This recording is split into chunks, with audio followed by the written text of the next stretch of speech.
దేవుని పరిశుద్ధ నామమున స్తోత్రములు. ప్రభువైన యేసుక్రీస్తు నామములో మీ అందరికీ శుభము తెలియజేస్తున్నాము. మనము ఈ స్థలంలో భారతదేశంలో ఉన్న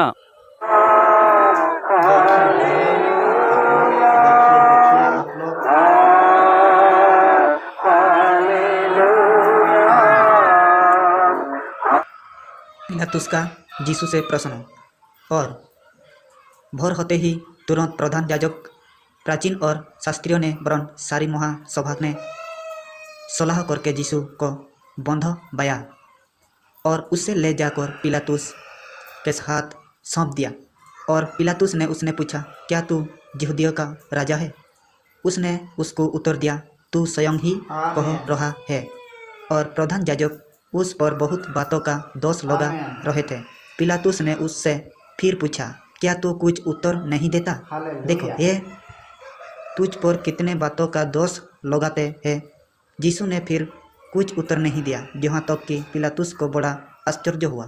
यीशु को मृत्युदंड की आज्ञा वह उस पर्व में किसी एक बंधुई को जिससे वे चाहते थे उनके लिए छोड़ दिया करता था। और बरब्बा नाम का एक मनुष्य उन बलबायों के साथ बंधुआ था जिन्होंने बलबे में हत्या की थी। और भीड़ ऊपर जाकर उससे विनती करने लगी कि जैसा तू हमारे लिए करता आया है वैसा ही कर। पिलातुस ने उनको यह उत्तर दिया, क्योंकि तुम चाहते हो कि मैं तुम्हारे लिए यहूदिया के राजा को छोड़ दूं। क्योंकि वह जानता था कि प्रधान याजक ने उससे डाहों से पकड़वाया था।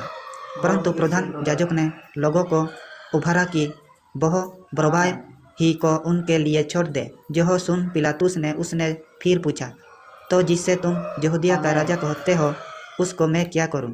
वे फिर चिल्लाया, उससे क्रूस पर चढ़ा दे। पिलातुस ने उसने कहा, क्यों?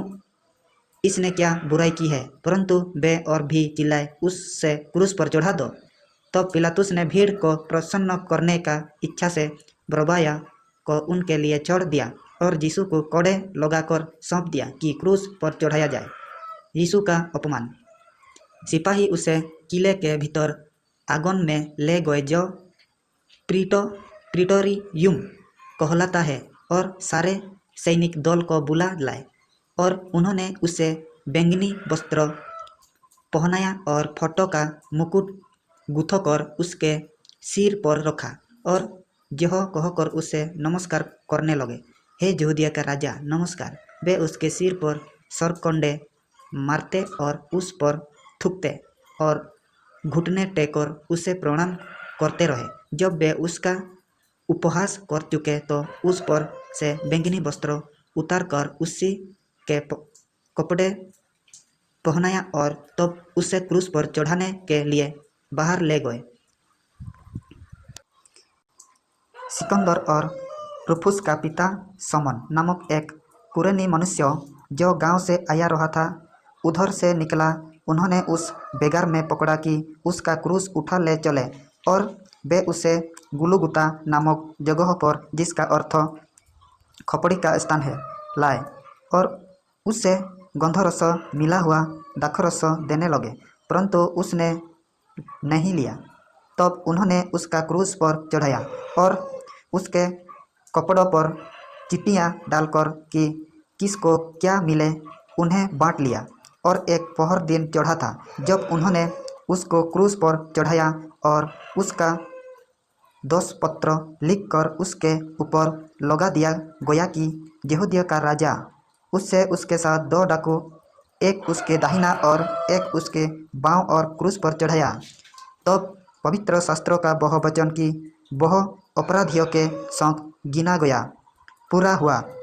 और मार्ग में जाने वाले सिर हिलाकर और यह कहकर उसकी निंदा करते थे, वह मंदिर के ढाने वाले और 3 दिन में बनाने वाले क्रूस पर से उतरकर अपने आप को बचा ले। इस तरह से प्रधान याजक भी शास्त्रियों समेत आपस में उपहास करके कहते थे, इसने और को बचाया पर अपने को नहीं बचा सकता।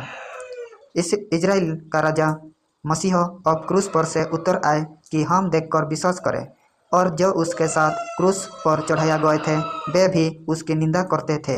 आमीन। Thank you Jesus. आमीन।